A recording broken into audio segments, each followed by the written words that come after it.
Welcome to 86, where the nights run long and the stories hit quick. From the back of the house to the front row mix, we talk real life hospitality because we on 86. Baby, what's up? This has been a long awaited episode, man. I'm telling you, it's your boy Chef Vernon. We back with another 86 episode. And before you say it, because I know you finna say it for the people that's watching this on YouTube or watching one of the clips, Chef Vern, this is not your usual background. Yes, you are right. Your boy definitely done relocated. Him and his family had to move up out of our original spot that we stayed in. So now we somewhere new. And had to take a little break, get everything situated. Now I feel like we in the spot. We could bring the podcast back. This is a perfect time. See, I told y'all around the time of my birthday. And happy birthday to your boy. Well, not today. It was on July 1st. But thanks for everybody who showed me some love, gave me happy birthday praises, just wrote me a kind DM, wrote me on social media, gave me a phone call, text message, whatever. I appreciate every last one of y'all. Now, we're here with the meat and potatoes. So this episode, this is kind of like, what's the word? This is kind of like close to home. Yeah, this is a little close to home. And today, my phone going off. In this episode, we talking about when upper management gets fired.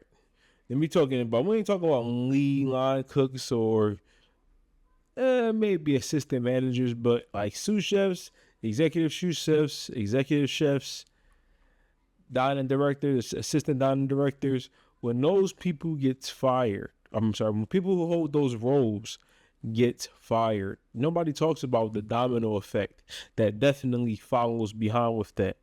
And obviously, no, I don't want to say I personally have experienced this. Well, I have, but in this instance where we're talking about, over this last month, 3 different instances where upper management got fired. And it's like, when you hear about them, you hear about these things happening, you hear about the situations, you hear about the stories, you hear about whatever, you kind of start to like see a pattern in what happens when it initially happens, the aftermath, how people feel, the morale, the changes, like all that stuff starts to become super, super, super similar. And that's crazy. Like, it's crazy because somebody's out of a job, right? Somebody has to find different ways to make money, to earn income. Segment 1, when the news actually breaks. First of all, that first day in the kitchen, like when you get there, it feels kind of weird. The energy is off a little bit. Like, you don't know what's going on. Like, is it tension in the air? It's a little thriller. It's like a mystery. Like, what's happening here? And then you get the rumors. You hear people, oh, this person not here today. Where is this person at? What's going on with this person? Why is this person, like, what happened? This person just left. Like, a lot of mistruths, a lot of things get passed around the kitchen because, that's what people do in the kitchen. We just talk. Then on top of that, when you start seeing your bosses coming in, like the people that you only see once a month, once every couple of weeks, and they coming in, and we all know those people where it's like your boss tell you, hey, make sure this is clean, make sure this is clean, make sure this is in order, make sure you got this done, so they don't ask us any questions. We gotta make sure we're doing our job. Those people, when you see a lot of those higher ups come in, and maybe it's all of them at one time, you start to speculate, like, what's going on today? Like, what's the involvement? Like, hey, what's happening? And that's when things, you can start piecing things together. I had a peer chef of mine was brought into a restaurant. So I shout out to this guy here, who he is. Brought into a restaurant who had no direction, who had a leader who was basically running a restaurant by herself with employees who cared, but majority didn't care. Majority treated it as a job and as a passion and as integrity, in a sense. Came into a restaurant, brought that restaurant from, we're going to say, the ground up, from literally the ground up, set a new standard, got a new respect, a new precedent, a new love, a new structure. Now everybody is thriving in this restaurant. Everybody is going bananas. Like, everybody's enjoying themselves. And then to have the chef take on a higher role, he get passed on for the executive chef. They bring on someone else, and for that someone to essentially be trash. And I'm sorry to say it like that, but essentially be trash. Like, not be a chef or somebody in that role that can help everyone thrive. So tensions get a little high, things things start to happen, and my chef friend stands up for himself, stands up for his kitchen, stands up for you know doing shit correctly. And I'm sorry for the language, but let's keep it 100. Doing shit correctly, keeping the standard. And he was fired. He was fired for that. He was fired for that. He was fired because it made it seem like this person was out of control. This person, can we trust this person? Can we rely on this person? And a lot of those situations happen often to chefs, but we'll definitely get into that a little bit later on in the show. Back to the original topic, it's just the feeling of the energy, like when something is about to go down. Then you get the, hey, can we talk to everybody in the conference room, in the restaurant, the dining room, whatever. And then that's when they kind of drop the news on you. Hey, this was going on. This is what's happening. This is how you're moving forward. We're going to start needing these people to step up. And it's always like, hey, we need people to step up and show that you're capable. And that's a hit or miss. It's a hit or miss, in my opinion. And that's something we'll definitely touch on. It's just so unsettling. So, like, weird. It's so bad feeling that day. Why is my turn on? There we go. It's so weird. It's so unsettling. Like, the feeling just of those days. And what happens is it's kind of like a normal, but it's still, no one likes that. No one likes that uncertainty, as we're gonna say. No one likes that uncertainty of not knowing what's going on. Then after the meeting, let's start to dive into that. You have staff who may be on board with what's going on. Then you have staff who aren't on board with what's going on. And that causes a lot of turmoil. That causes a lot of more people to jump ship and to go find work somewhere else, and to maybe change morale of other staff while they're working there.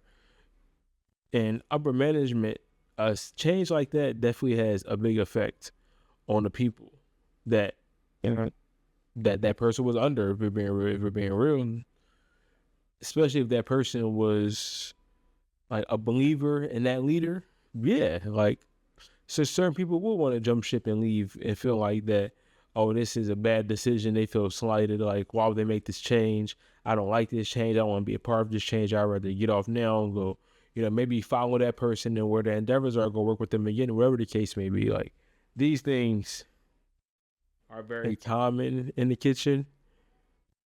And the aftermath is very, very chaotic. It can be very, very confusing. You never know what's going to.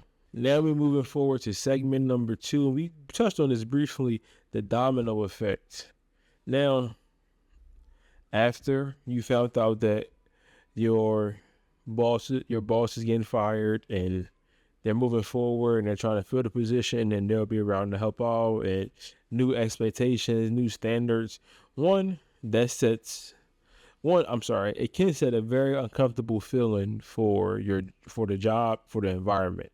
And I say that because when you have upper management, like your bosses coming in and they're evaluating you and people and everything in a situation, the environment, for lack of better words, it's like you have to be on your game 24/7, because one wrong move, one missed detail, one mishap, something happens. Like, you could be the perfect worker that day, or all the time, 24/7, 365, and you make a mistake, and it could be something minor or something crucial.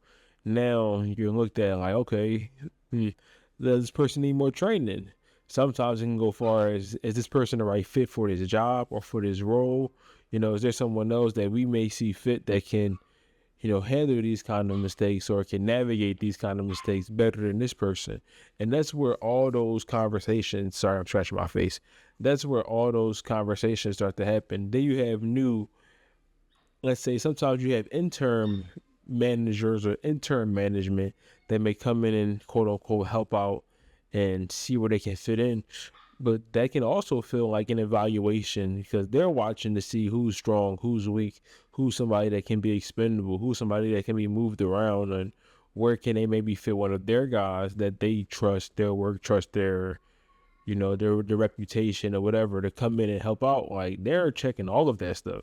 So it was like you have to be on game, because any mistakes you make, and you could be having a bad day or a bad week, or just not yourself, and that can really, those situations can definitely be very chaotic if they were to clash or converge, whatever the word it is, and it could be very confusing and unknown of what's going to happen. And I'm not saying that happens in all those situations, but it's definitely common, and definitely when new management happens, in any job, not even the kitchen, but in the kitchen, since it's so fast paced and so it's never slow, it's always moving. You're always trying to see where you can cut on the margins. And that's just from me being in management and me having to hold like executive chef roles, dining director roles. You're always trying to see where you can make small cuts on the margin and bring in more profits. It's not the best sometimes, you play people's livelihoods, things get messed up, things get construed, things get confused, but that's just the way the land is. And nobody, not say acknowledges that, but nobody acknowledges that, just lack of better words. Nobody acknowledges that. Something else we kind of did a touch on that, but certain leaders make certain kitchens. Certain leaders make certain kitchens. Like, a certain leader's culture can shape how a kitchen operates, can shape how your staff, your employees trust you and how they talk to you. One thing I always say is a good leader outside of your job can find something that you both have in common, and you guys can bond over that. Like, you guys can create or cultivate a very healthy relationship over that topic, whether it be sports, like cinema, TV, anime, like fashion, cars. So I ain't gonna lie, some true chefs I know, they like to play with guns, like guns, whatever. Like, find something that you can bond over and bond with that person, because that helps cultivate a relationship. And then you see what they're passionate about. You see how strong their passion is about food, how hard of a worker they are. Like, where they willing to go to get things done, or how far they're willing to go to get things done, if I want to say that like that. Get to know those people. Like, a great leader does those things to cultivate a family culture, a kitchen culture where everybody can trust everybody. So bringing in somebody in, like I said, bringing in somebody new in, like I said, that only dampens that weakens that creates uncertainty, that creates division. And sometimes you have to have those periods of negativity to weed out people who may not fit a role anymore, to bring in more skilled or qualified people. But it definitely hurts a kitchen, like, and it takes a long time for a kitchen to rebuild that kind of morale, that trust, that love, that family, that culture. It takes a very, very, very, very long time. Now, in segment 3, one of the positive things about this is the opportunity. When people are moved out of the way, a seat opens up, a spot opens up, and that's continuous. A spot open up, the next person to move up, then they got to fill that spot. The person next in line will move up, they got to fill his spot. That person next in line to move up. Those come with more money, but they also come with more responsibilities, and they also come with sometimes unrealistic expectations. Now, the stepping into leadership part and getting the promotions part, that's always a beautiful thing. Seeing people, grow and learn and adapt and show leadership skills and gain different knowledge is always, great. And it's always a blessing for people. You don't want to gatekeep anybody from moving forward and from excelling in their careers. And now we talking about how the promotions can lead to unrealistic expectations from your boss. Now, say, your boss got fired because he could not manage, I'd say, a $55,000 food cost budget every month. And they come to you and say, hey, your boss can't manage this. We think, you have the ability to manage this. But we want to bring our numbers down, and let's say 52,000, 50,000. Let's shave off $2,000 a month. We'll save $25,000 a year. To give you the whole spiel. Now you have to kind of get the gears turning and put your brain to work a little bit. One of the questions I would be asking is, if he couldn't manage a $55,000 budget, how do you want me to manage a $52,000 budget? And then the second thing is, okay, then let's say you were working there. Well, you obviously were working there, you were working there, and you seen the food, and maybe the food wasn't the most presentable, the best, maybe the best tasting, maybe it was lower quality food that he was buying. And then you're saying, okay, if I see that food and I want to elevate it like this, it's kind of harder for me to pivot because you guys are taking away from me. And sometimes those expectations can be very, very stressful. They can be very demanding, and they can be, very unrealistic. Very, very unrealistic. And it's to a point where I believe, that is like a testing period. Like, let's see if this unachievable goal can be obtained. How hard is this person trying to go to achieve this goal? And some chefs risk all their sanity for it. And some chefs stand up and say, hey, well, this is impossible because I seen a previous chef was doing this, this, and this. He was over, boom, boom, boom, and you guys broke it down, but you want this, this, and this, and it's not possible with this, this, and this number. And once you get to that point, it's kind of like you're back at square one. Now, can we trust this person? Can this person be a team player? Does this person be proactive or reactive? And it's all the questions that come with it. Can this person do it? The next thing you know, some people are back to square one, back to not having a job, back to not being in a role. And that's crazy. But I want to talk about that because that definitely was on my mind. Just know, the setup you see now is not the setup that's going to be permanent. We definitely going to get some paintings up here, some portraits, some nice whatever. Yeah, I ain't even thinking about it all the way yet, but it's going to be coming. And just to let y'all know, season 2 of 86 is back. I already have four guest episodes pre-recorded, but they are from my previous home. So when you see those, don't be like, hey, did you move back? What's going on? Nope. They are season 2 exclusive episodes. They were just recorded at my previous house. So it's been your boy Chef Vern, man. Make sure you like, comment, subscribe. Make sure you tell all the chef friends about 86. Tell them all about 86. Tell them to tap in. If you think you'll be a good guest, email me, chefverng@outlook.com, and let's get it scheduled. Let's get it set up.